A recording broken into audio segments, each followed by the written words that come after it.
Hello. Today I'm going to talk about two films that came out 30 years ago, and both of them star one person in particular. Uh, Four Rooms and Rob Roy. Um, Probably talk about this first. I believe, yeah, because, well, not too many people talk about, well, really either movie, but this one in particular is rarely talked about. It is written and directed by four different directors: Allison Anders, Alexandre Rockwell, Robert Rodriguez, and Quentin Tarantino. And it stars Tim Roth, Antonio Banderas, Jennifer Bales, Sammy Davis, Valeria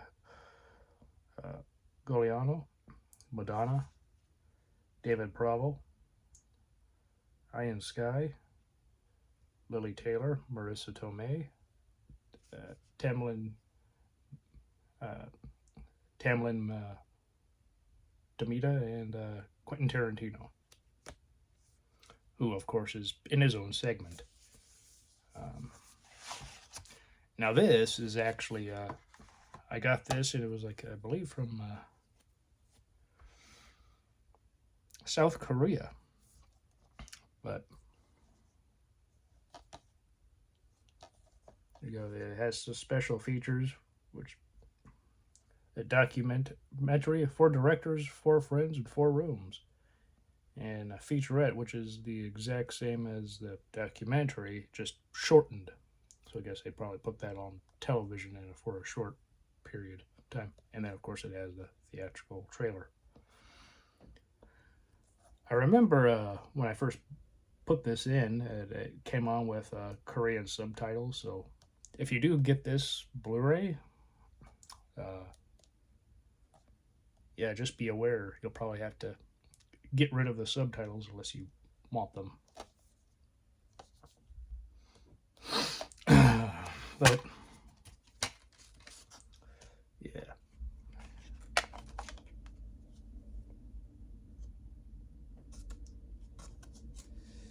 yeah. So the plot of this is a description on IMDb. Says very well. This movie features the collaborative uh, directorial efforts of four new filmmakers, each of whom directs a segment of this comedy. It's New Year's Eve at the Monsignor Hotel, a former grand old Hollywood hotel, now fallen upon hard times. Often using physical comedy and sight gags, this movie chronicles the slapstick misadventures of Ted the Bellhop, played by Tim Roth, obviously. He is on his first night on the job when he's asked to help a coven of witches in the honeymoon suite. Things only get worse when he delivers ice to the wrong room and ends up in a domestic argument. A really bad time. The man pulls a gun to him and believes that he's had an affair with his wife, which obviously is not the case, but yeah. And he has to find a way to get out of there. Uh, Next, he foolishly agrees to watch a gangster's kids for him uh, while he's away. Originally, the whole family was going, but the man decided that he's going to go with his wife instead. And so the kids were there uh, alone with Ted coming in and out of the room to make sure all is well. And yeah. And finally, he finishes the night off, refereeing a ghastly wager, which is basically initiated by a famous director. Now, of all these stories, the first one with the Coven of Witches, and is directed by Allison Anders. The second one with the man holding his wife and Ted at gunpoint in a hotel room is Alexandre Rockwell. Also, Madonna was one of the witches. And yeah, there you go. um, and Antonio Banderas was the gangster whose kids are being left uh, under the guidance of Ted. And that was made by that segment was made by Robert Rodriguez and Quentin Tarantino. Of course, wrote and directed the last one, which yeah, it's quite interesting. Also, Bruce Willis shows up. He actually had to be uncredited because he broke SAG's rules of showing up in a film uncredited or with no salary. And the solution was he wouldn't get credit for the film, and therefore no legal action would be taken. So yeah, and Marissa Tomei was in this between the second and third, or the third and fourth story, sort of as the bridge. Because Ted's character needs to get Betty on the phone, who's played by Kathy Griffin, and she's because she was supposed to be there. So, and yeah, she works there at the hotel with him, but she's not there. Obviously, she had a party because it's New Year's. But yeah, it's basically a comic series of like a yeah, something of errors, comedy of errors. I don't think that's a real thing, but whatever. Or maybe it is. Kind of tired. But yeah, rewatching this, I enjoy it. It's interesting, this is a film by all four of these directors, but it's never really talked about at all. And also, there's Tarantino right up to Tim Roth's ear. It's also, this is the only time Tim Roth has really ever been the lead of a Tarantino project. And apparently, this film, the Ted character, was written for Steve Buscemi. And I just like Tim Roth. I found him to be really good, especially with the physical comedy. He was just very good. Not well received overall, though. The last two, written and directed by Robert Rodriguez and Quentin Tarantino, those two segments were praised. And originally, it was supposed to be called Five Rooms.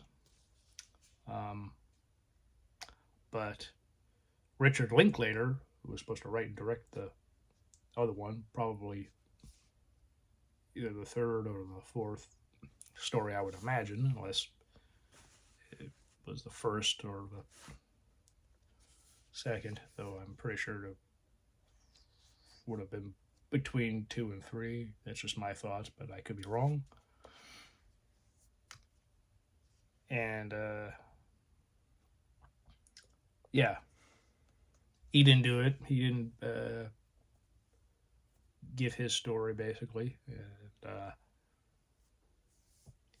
I'm pretty sure it was because he was doing Before Sunset, because that film also came out in '95. So yeah, that would have made sense why he was doing that.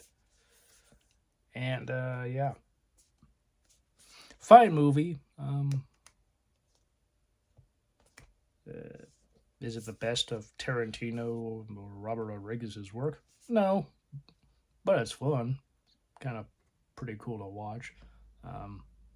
Allison Anders and Alexandra Rockwell. I'm not super familiar with their work, but there are segments I do find to be a bit on the weaker side, but I'm also more familiar with Rodriguez and Tarantino's work, so that's probably why. But also, they had to have their stuff cut down a lot because the original cut was apparently like 2.5 hours, and Tarantino was untouchable, and he basically got his version basically intact, from what I can recall. There might have been some stuff cut out, though. Obviously, the phone conversation with Marissa Tomei and Tim Roth was clearly Tarantino. you know his work, you know his dialogue. That's Tarantino. And yeah, so that's Four Rooms. Uh, Rob Roy stars Liam Neeson and Jessica Lange.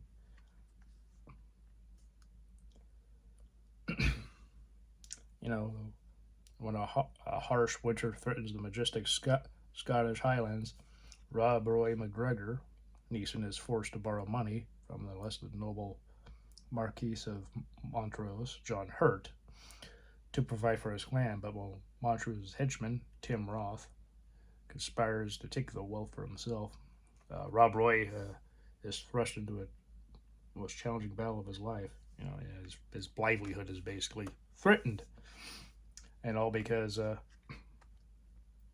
Tim Roth steals the money that he was supposed to give to John Hurt. And Jessica Lange plays Rob Roy's wife, and Tim Roth is one of the best villains of this film. He is just horrible. He's one of those guys who you just hate. Like he's somebody whom you just are like, okay, is this guy gonna die? And if so, when? He is just phenomenal in the role of a bad guy. Eric Stoltz is in this film. Obviously, Roth and Stoltz were in Pulp Fiction together, though neither shared screen time. But yes, this is an excellent film, and Tim Roth got nominated for an Academy Award for this. I think he should have won. He lost to Kevin Spacey for The Usual Suspects. Very good film, good performance. Roth, though, I find to just be better. He's very much a fop. Very over the top, but rightly so. Tim Roth actually even said that he thought he was going to get fired because this was his huge, big payday for the first time in his career. He had done pretty much small films, or if he was in a big movie, his part wasn't huge, like Pulp Fiction. Reservoir Dogs, he had a more prominent part, but small budget, so he didn't get paid too much, but that was good for his career. Same with Pulp Fiction, but yeah. And I know I'm talking about Tim Roth a lot, but he really is the standout of this film. He is phenomenal. But Liam Neeson's excellent. He's so desperate to try to, he's been called a thief. Try to do what he can to,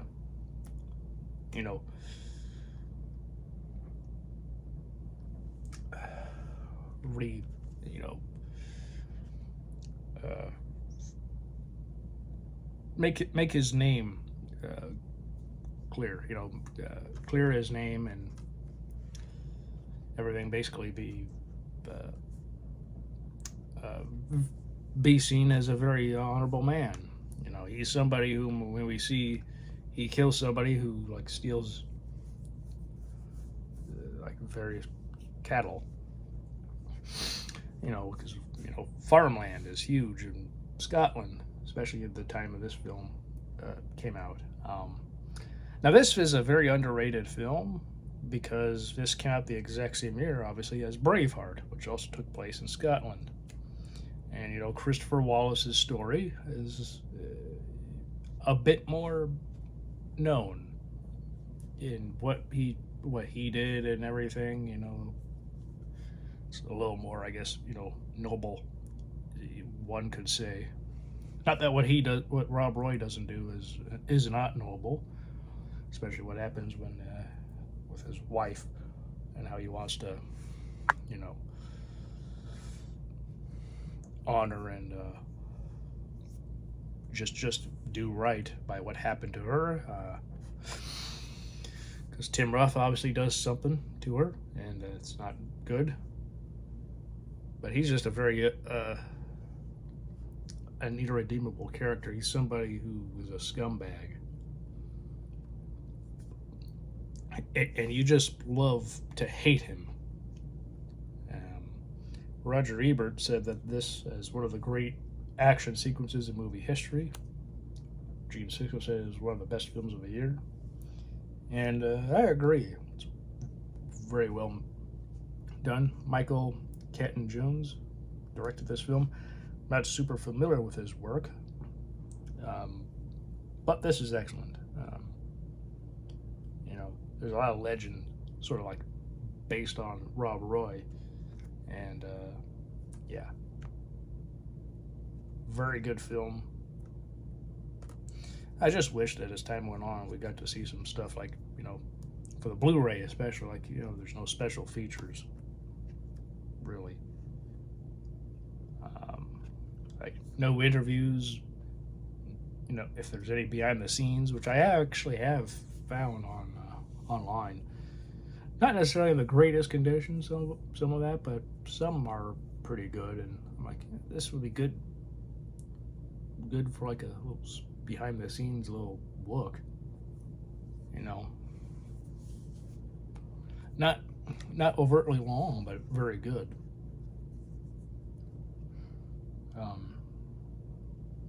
But yeah, this is a film that is definitely worth watching, and if you like Braveheart, I think this would be a very good film to also watch. It's not exactly the same, but you know, it does have somebody trying to fight for what is right in their own way, trying to fight for his honor and everything. It's just so good. The acting is phenomenal, especially, you know, the acting of everybody. Liam Neeson's phenomenal. Jessica Lange is. John Hurt. Tim Roth, I've kind of glowed about already. But Eric Stoltz and Brian Cox, who's in here, you know, the cast is phenomenal. Yeah, even the people who may not be super well known, you know, names everybody, whoever, you know, in the fighting, you know, the sword fighting that you see is really good. The choreography of the fights are phenomenal. This is a film definitely worth watching. I don't know where this would be found for streaming. You know, United Artists Pictures, you know, and MGM had the rights, but then the 20th Century Fox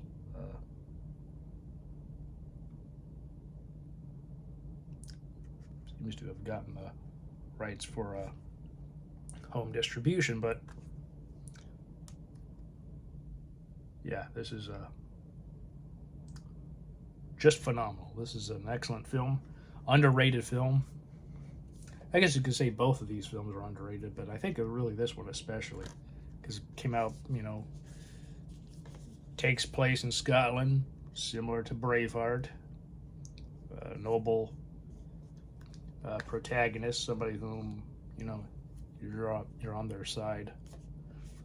But yeah, but this is a film not bad either. I really like. I enjoy this film. I would not necessarily rank it amongst the best of Tarantino's work. I know years ago when I did my Tarantino sort of discussion of all those films that he's written and directed. Obviously, I didn't have this at the time, but I had seen it. But I just kind of like, I don't know if that would really fit, because also there's 3 other directors involved, and who also wrote their own segments, but still. Yeah. A lot of people are like, oh, this would be embarrassing for Tim Roth. But I'm like, his performance is very good. Now, whether you like the film overall, that's another thing. But whatever you thought about this performance, if you've seen this, if you haven't seen this, watch this. And Tim Roth's performance is phenomenal. He was the only one who really got any real huge praise in terms of like accolades. He got nominated, obviously, for the Academy Award and the Golden Globe for Best Supporting Actor. Golden Globe he lost to Brad Pitt for 12 Monkeys, but he won the BAFTA for Best Supporting Actor. Of course, part of that could be because Tim Roth is British, and the BAFTAs are British, and so there you could say there's a bit of a bias there. But it's interesting how in that year, all of the major award wins went to different people. I don't know what SAG went to offhand, but still, like the ones because also SAG was still fairly new, but the Golden Globes, the BAFTAs, and the Academy Award. Usually, it's like, well, it seemed like whoever won the Golden Globe, they win the Academy Award. That was like the big thing. And then nowadays, like when you look at the awards, if somebody is sweeping the awards, you can kind of conclude, all right, they're going to get the Oscar. And so, like, if somebody whom you liked is like, well, this is theirs to lose, like, or maybe they don't have a chance, but they keep getting nominated. And it's like, maybe just maybe there'll be a huge upset of sorts and they'll win. But rewatching this, I'm just like, Tim Roth is such a scumbag, and he's phenomenal. He's one of those guys when he plays a bad guy, he's a bad guy, and you don't like him. And I remember watching this with my grandma, and I'm not going to say how the whole film ends, but what happens to him? She was happy and she clapped, and I don't recall her ever clapping whenever anything happened to a bad guy before. So I guess to her, he was one of the most scummy characters ever. And I'm being fairly vague, but still, you might be able to infer what happens to Tim Roth, but then again, you never know. Uh, Various things could happen. Maybe they find out what happened with the money. It could be there's proof, and then, yeah. You'll have to watch the film to find out. But yeah, Rob Roy is phenomenal. Four Rooms. It's a fun movie. It's a movie that I think definitely deserves to be looked at a bit more than it already does. But yeah, it's also interesting how Marissa Tomei has, she's got blonde hair here when she's got her natural hair color there. But yeah, I figured I'd kind of knock out two films in one. It's been a while since I've actually done that. I don't do this too often when I talk about movies. It's usually like one at a time. But I figured I rewatched these, and Tim Roth's in both. Why not kind of do like a double feature of sorts with Tim Roth, and one where he's the lead and one where he's a antagonist, scumbag, and is just great overall. So yeah, fairly underrated films. This more so, but this is not that bad. And yeah, have you seen either of these two films? If so, what do you think? Do you like Rob Roy? Do you like Four Rooms? Do you dislike either? Did you think Tim Roth was good in these films or not? Maybe you thought he was too over the top in Four Rooms. I could get that. I could understand that. But considering it's supposed to be a slapstick, yeah. And Tarantino was Tarantino. Also, they look at a magazine of cars, and one of which is the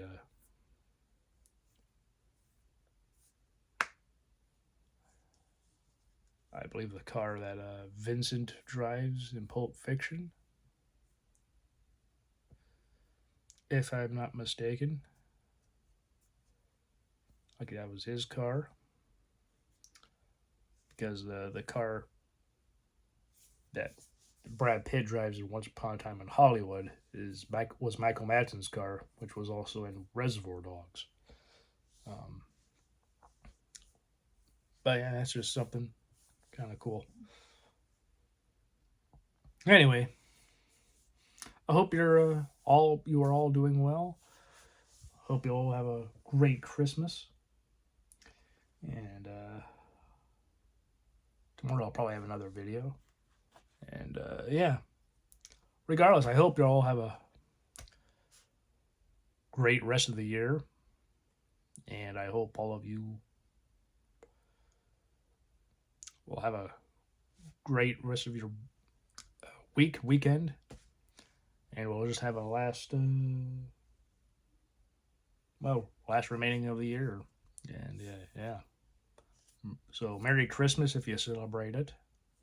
And yeah, please take care. I hope all of you are doing well. See you all next time.